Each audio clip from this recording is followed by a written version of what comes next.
Happy birthday, Mom.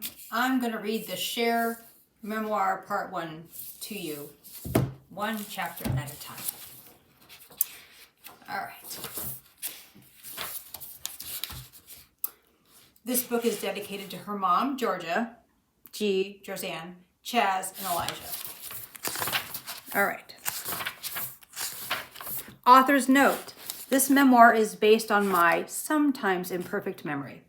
In this memoir, I refer to my son Chaz, with a Z, as Chaz, with an S, the name he went by during the years covered in this book. Chaz has granted his blessing for this usage.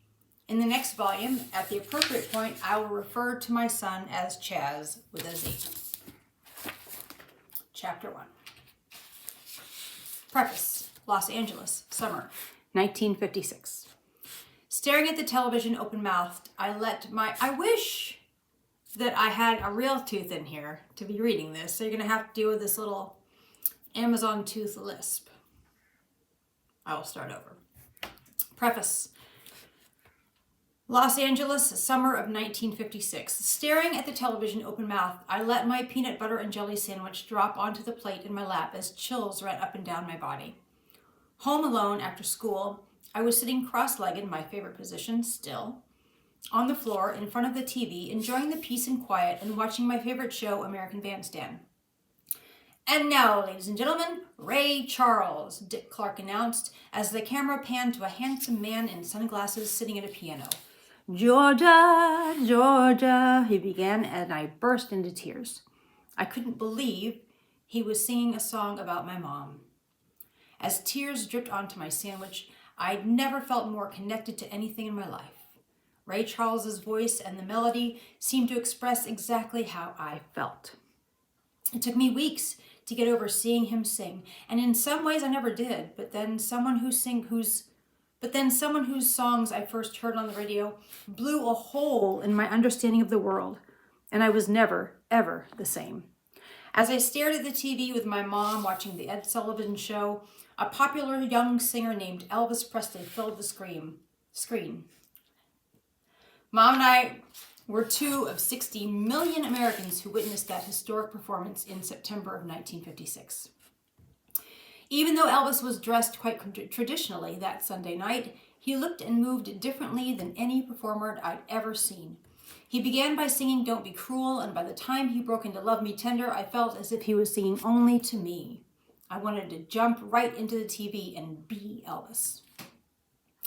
When I heard a year later that he was giving a concert at the Pan Pacific Auditorium in Los Angeles, I rushed home with stars in my 11-year-old eyes. Mom, Elvis is going to be at the Pan Pacific. Can we go, please? I was convinced that I had to be there. Secretly, I thought he would spot me in the crowd and pick me, although I'm sure that's what every girl thought. There's a camera on here. There. Luckily for me, my 31-year-old mother was as crazy about Elvis as I was, a fact that impressed my friends because their moms didn't approve of his raw sexuality. The cat.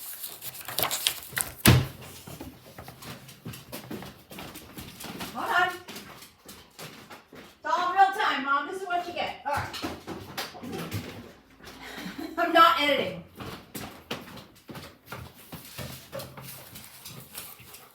Lights?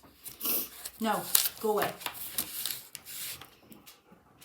Luckily for me, my 31-year-old mother was as crazy about Elvis as I was, a fact that impressed my friends because their moms didn't approve of his raw sexuality. To this day, I don't know where she found the money, but somehow Georgia did. Mom and I dressed up and made our way into town, more like sisters than mother and daughter. Feeling the tension grow the closer we got to the Fairfax district, we soon found ourselves caught up in a pulsing mob of 9,000 noisy girls. We were swept inside the auditorium on a wave of pure adrenaline. Our folding seats were about halfway back in the audience, but that was fine by me. Looking around at the girls, gazing in anticipation at the darkened stage, I could feel my heart pounding inside my flat little chest, a sensation I was to become all too familiar with later in life. The stage was dark, But when the spotlight hit him, Elvis was there and he was magic. There was a roar from the crowd that was nothing like I'd ever heard. An explosion of flashbulbs went off. I only wished I'd brought our little Kodak brownie. Elvis was standing there in his famous gold suit, which was shimmering and changing color in the spotlights. He was so handsome with that amazing smile and lustrous black hair, exactly the same color as mine. Everyone around us jumped to their feet and started screaming so hysterically that we could hardly hear a word of Heartbreak Hotel. But boy, we could see his moves, the way he gyrated his hips and shook his legs so that they quivered. Not content with making as much noise as they could, the girls began jumping up onto their chairs for a better view, which meant that from then on, we could only see Elvis's head and shoulders. Being in the middle of that shrieking crowd was like being caught up in a massive swivel-hipped tidal wave, swept along with hysteria towards the stage. I had no idea why everyone was acting so insane. I was too young to get that part of it, truthfully, but if I had been 3 years older and my mom had been 3 years younger, we would have fainted. It was the most exciting experience I've ever had because I knew that I wanted to be on that stage in the spotlight one day too. When I looked over at my mother, she was down for the count. We were both mesmerized. She looked so beautiful, dressed in some amazing outfit that all of the girls in the place, including me, I felt sure that Elvis would have picked her. Pressing my mouth to her ear so that she could hear, I cupped my hand over and yelled, "Mom, can we stand on our seats and scream too?" "Yes," she replied, grinning like a teenager and taking off her high heels. "Come on, let's do it." So we did, straining on our tiptoes to see him. Glowing with happiness, I tried to work out if Elvis would be too old to marry me by the time I was grown so that he could sing to me every day. Dreaming of being Mrs. Presley, I couldn't stop talking to Mom about Elvis for weeks as I floated around on a gold lame cloud. That was the preface.